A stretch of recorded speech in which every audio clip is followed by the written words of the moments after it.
26 million people. That's approximately how many people live in North Korea. And those 26 million people don't know who God is. It is forbidden. And they're not taught who God is. And they don't have a Bible. So that means, and it dawned upon me recently, those people can't even pray for themselves. They can't pray for their situations. They can't pray for their families. They can't pray for their health. They can't pray for their freedom, even though they may be yearning for it. Those people live in fear because that is how the regime stays in control. They make sure everybody lives in fear. At any moment, their lives could be destroyed, could be taken away. So they can't even believe in something, because if they had a belief and they express that belief, like they hear about a Christian God or a Bible, if they believe in that thing, they'll probably be caught by a neighbor, turned into the police, tortured, all of the things. And what dawned upon me when I was reading this book, A Necessary Lie, there's a pivotal moment in the story when Du Young looks out his window in the middle of the night and he sees these police vans because he heard some dogs barking and he heard some noises. And the police vans are out there and they're hauling out these people from their home in chains, and these people are singing hymns. They have faces of joy, and some of them are saying, "You can't kill us, we have eternal life." And he doesn't understand what's going on. And so the next day, he tries to dig deeper to find out what happened. And the neighborhood leader said, "Oh, those were Christians. They had a Bible, and they were being hauled off to jail, most likely for the rest of their lives, tortured and probably executed." So they can't even pray for themselves. Think about that. But that's something we can do. That's something any of us who live in a democracy and live in a free world and can express ourselves, can take our time, we can pray for them.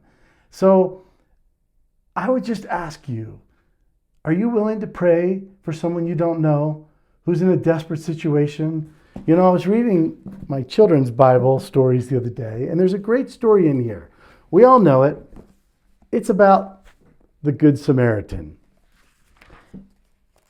This came about because one of the experts of the law, a lawyer, came to Jesus and said, "What is it I need to do to inherit eternal life?"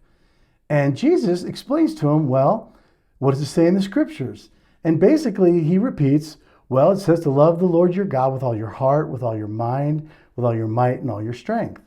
And he says, "Great, okay. And the next one is to love your neighbor as yourself." And so this lawyer says, "Well, who is your neighbor?" And then Jesus launches into the parable of the Good Samaritan. And I don't need to get into the whole parable, but think about this. The man on the side of the road had just gotten robbed and beaten. He was left for half dead, and he couldn't help himself. But a priest comes by, and he kind of scoots on the other side of the road and said, "Not my problem, I'm too busy." And so a Levite comes along, another religious person, and he goes, "Oh yeah, I've got an appointment I got to get to, and I've got my money invested over here," passes him by. Then the Samaritan walks by, and the Samaritan sees that this man needs help. He's desperate for help. So he has mercy on him and compassion, and he helps bandage him up. He takes him and puts him on his donkey. He carries him down to the inn. He pays with his own money the innkeeper and says, "Please take care of this man. And if there's anything else he needs, I will come settle the bill later." It dawned upon me that those 26 million people are the man on the side of the road. And they can't do this for themselves. They can't obtain freedom unless they risk everything dear to them.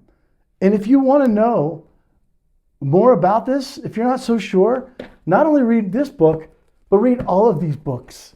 These are the cries of North Korean defectors. They're all crying for help. And we can help them. And that's what I beg and ask of you to do, that take some of your time and pray for them. Sign up for our newsletter so you can follow and support us so we can produce this film. that's going to produce light on a very dark part of this world. And be a good Samaritan and be a Christian and help us with this venture. I know that many of you are already doing some amazing things, and that's great. Keep doing those things.